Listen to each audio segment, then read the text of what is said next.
A few days ago, Joe Biden was giving a stump speech in Iowa City, and after that, he was talking to reporters. They asked him about his health care plan.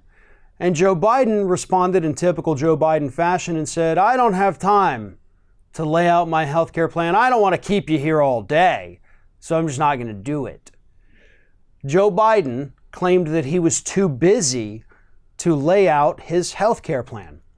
And I know a lot of Biden supporters would say, no, you're misreading this. He meant he was too busy right that second to lay it out. The reporters needed to go. Joe Biden had the other places to be. He's got more campaigning to do. He was just busy at that particular moment.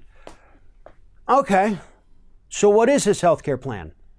I mean, he hasn't been just, balls to the wall busy for the last couple months. You would think at some point in there, the man would have had enough time to say, hey, real quick, here's a couple ideas I have for healthcare.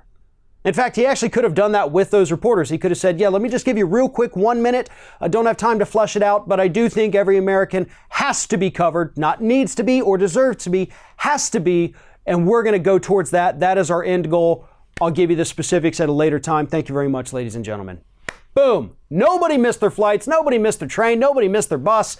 Took you 15 seconds to just say every American has a right to health care.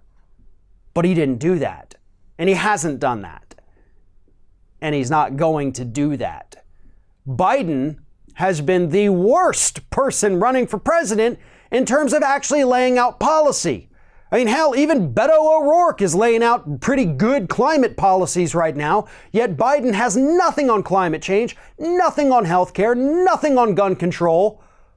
But here's what he does have. This is what he actually said during that Iowa City speech. He said, "We choose hope over fear. We choose unity over division. We choose truth over lies, and we choose science, not fiction." Well, that's a pretty badass inspirational speech there, buddy, but where's the policy? What truth are you pursuing? What policies are you going to lay out to show the American public that you're more than just an empty suit with some rhetoric in it? It doesn't make any sense right now, and what you're doing is almost insulting to the American public. That's what's happening, Joe. You're not good enough. You don't have any ideas, and you're refusing, walking away basically when you get pressed on those issues. This campaign 2020 cannot be about platitudes. It can't be, we're choosing hope over fear. We're choosing love over hate. Yeah, we get that. We're not complete morons. What we want to know is, what are you going to do about the fact that we can't afford our prescription drugs?